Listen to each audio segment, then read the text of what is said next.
Katavi inakwenda kubadilika. Hii ni hatua nzuri ambayo inatakiwa kupongezwa na kila mmoja. Na leo hii hapa tulizosema hizi ni sekta chache tu, lakini kazi ya aina hiyo inaendelea mpaka kwenye kilimo. Tunaye naibu waziri wa kilimo, atakujeni awaambie hapa. Tulikuwa na miradi 13 tu ya umwagiliaji ikiwa inaendelea. Ndani ya miaka takriban minne serikali imetekeleza zaidi ya miradi 780. Ukienda kwenye maji hivyo kuna miradi mingi mikubwa inayotekelezwa. Lakini pia sio tu kutekeleza miradi na kukwamua iliyokwama. Serikali chini ya Daktari Samia Suluhu Hassan imenunua mtambo mmoja wa kuchimba maji kila mkoa. Tangu uhuru tulikuwa na mitambo mitatu, tena mmoja ukiwa umeharibika. Ilikuwa kama unataka kuchimba huku Katavi, ndo mtambo huo unasubiriwa Tandahimba. Mheshimiwa Rais kanunua mitambo, kila mkoa una mtambo wake. Na kila ukanda, wao wanaita mabonde, una mtambo, una seti ya mtambo ya kujenga mabwawa. Na kila ukanda una seti ya mitambo ya kupima wapi maji yapo. Haya ni mambo yanayoipa heshima nchi yetu kwamba ni nchi ambayo inaweza kutekeleza miradi hiyo mikubwa ya maendeleo. Kwenye ilani na kwenye dira tumeweka ujenzi wa reli ya kisasa ambayo itatoka Kaliua iende mpaka Karema.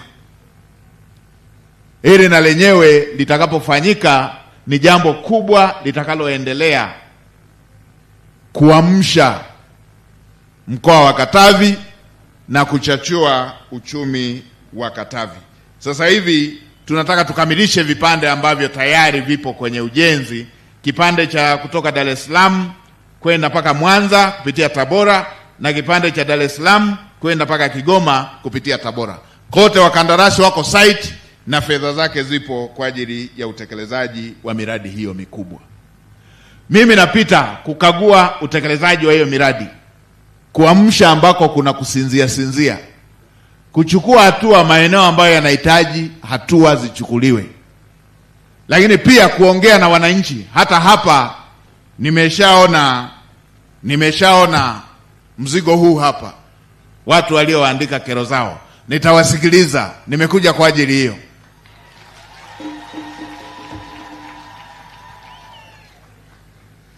Kwa hiyo nitakuwa nasisitiza tu maeneo machache. Nimepita hospitali ya mkoa, nimefurahishwa na taarifa tuliopewa kwamba wanatumia hospitali yetu ya rufaa, wanatumia njia ya kidigitali. Wameondoka kwenye karatasi. Mgonjwa kuanzia anapofika anaenda kwa daktari, anaenda kwenye vipimo, na mfumo kwa mfumo anaelekezwa aende kwenye duka kwa ajili ya kwenda kupokea dawa kule kwenye duka. Hili la hospitali ya rufaa ni jambo jema. Sasa Katibu Tawala wa Mkoa, fuatilia na kwenye hospitali zetu za halmashauri. Nimepita Tanganyika, nimekutana na kasoro. Nimepita kule Mpimbwe, nimekutana na kasoro. Habari ya taarifa kwamba tunajitosheleza kwa dawa kwa 90% na zaidi ya 90%, halafu kila mwananchi akienda hospitalini anaambiwa dawa akanunue mtaani. Hili halikubaliki. Hili ni jambo ambalo linaudhi. Hatuwezi tukawa tumeletewa fedha za kununua dawa na tukaandika tunajitosheleza kwa zaidi ya 90%, alafu kila mgonjwa anaambiwa aende mtaani kununua dawa. Duka lililoko mtaani wanapata wapi dawa ambayo serikali haiwezi ikapata?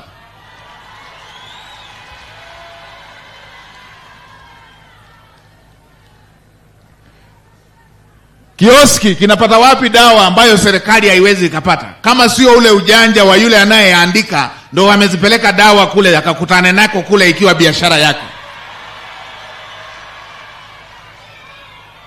Sasa hii nimemtuma kamanda wa TAKUKURU watufanyie uchunguzi kila fedha ilikokwenda, fedha zilizopokelewa, dawa zilizonunuliwa, na dawa hizo zilienda wapi. Mimi nimekulia ndani ya serikali na najua michezo hiyo yote, kwa hiyo mtu asijaribu kudanganya.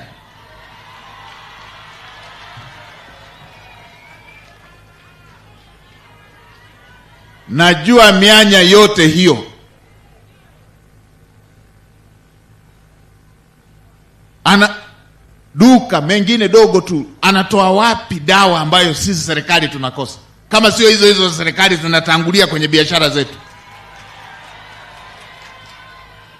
Nimeipata nyingine kama hiyo ya wapi pale, tunaambiwa eti dawa zilikuwa zimeandikwa majina ya kampuni, ndio maana hatukuona. Mlipopokea mliandikisha nini? Mliandikisha nini? Mlipokea, mmezipokea, mmeagiza dawa na mkapokea, wakati mnanunua mliandikisha nini? Kama zinaweza zikakaa store mkazisahau kwamba zipo, au mnazificha ili biashara kwenu kule iende? Haya hayakubaliki, na nitachukua hatua nitakapopata taarifa ya uchunguzi ambayo nimeelekeza ifanyike.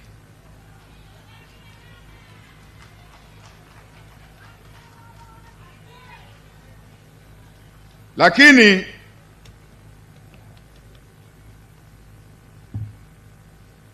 nimepita pia kuelekeza, na nitaelekeza na kwenye majumuisho. Tumeletewa mitambo ya kuchimba maji miezi 6 baada ya bajeti. Sitaki kusikia habari shule wanafunzi wanatembea na vidumu kiunoni.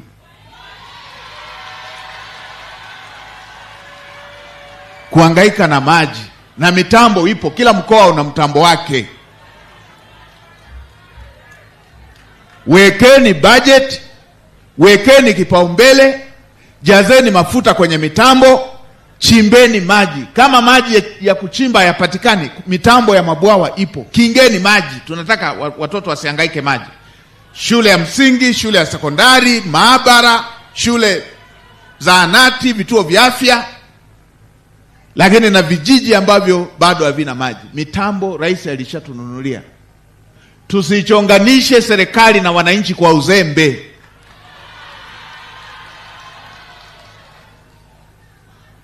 Hivyo hivyo nimesema nikiwa natoka kule, habari ya matundu ya vyoo. Sisi ni nchi ya kwanza Afrika kwa kuwa na reli ndefu. Tumejenga reli ndefu Afrika nzima, hakuna nchi na reli ndefu tena ya kisasa. Ukisasa wake tumelingana na nchi za Ulaya, na kuna nchi za Ulaya tumezizidi, tumeyazidi hata mataifa makubwa. Sasa hatuwezi tukawa na habari ya kwamba kuna shule watoto wana tena. Maeneo mengine ni uzembe tu, wala sio kwamba fedha haipo. Uzembe tu wa watu, wamezoea hivyo tu, wamezoea matatizo.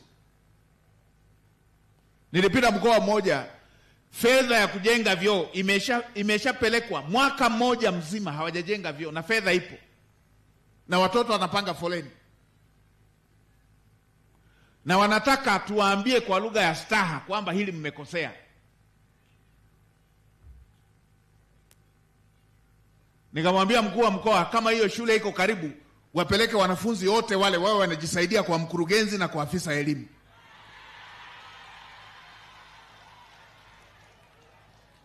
Hatuwezi tukaanza kuweka staha kwenye uzembe, uvivu,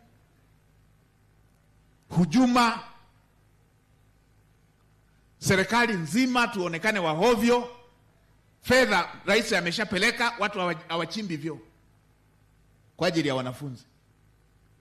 Sasa nimesikia na lingine hapa, nitumie jukwaa la hapa kuelekeza na mikoa mingine.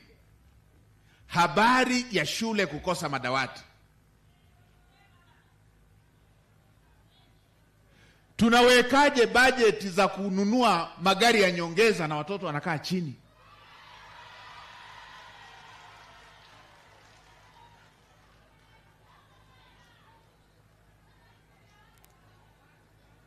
Tunachaji watoto wakae chini.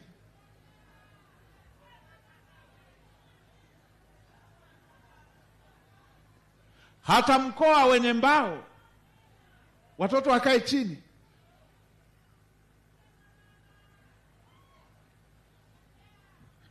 Katibu tawala, ongea na wataalamu wako, wakurugenzi wa kila halmashauri, fanyeni sensa, madawati yanatakiwa mangapi.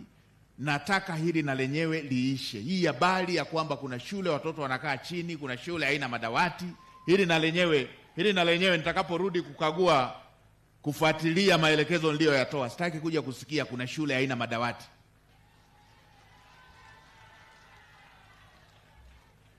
Wiki ijayo mnaanza kuwasilisha bajeti za mikoa. Sitaki kusikia habari ya matundu ya vyoo, sitaki kusikia habari ya watoto wanakaa chini. Pangeni upya vipaumbele vyenu,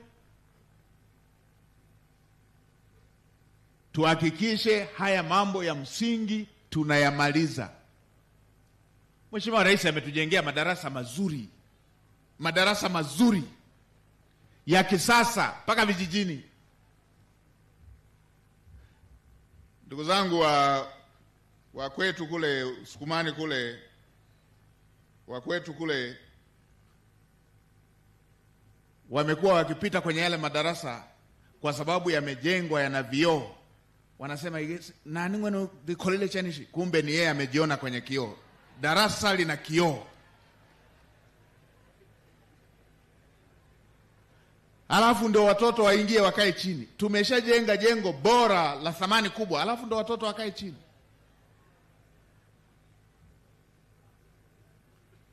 Haya ni mambo ambayo hayakubaliki. Pangeni upya bajeti zenu. Tuna mapato ya ndani. Tafuteni mafundi watengeneze madawati ya kutosha, watoto wote wakae kwenye madawati.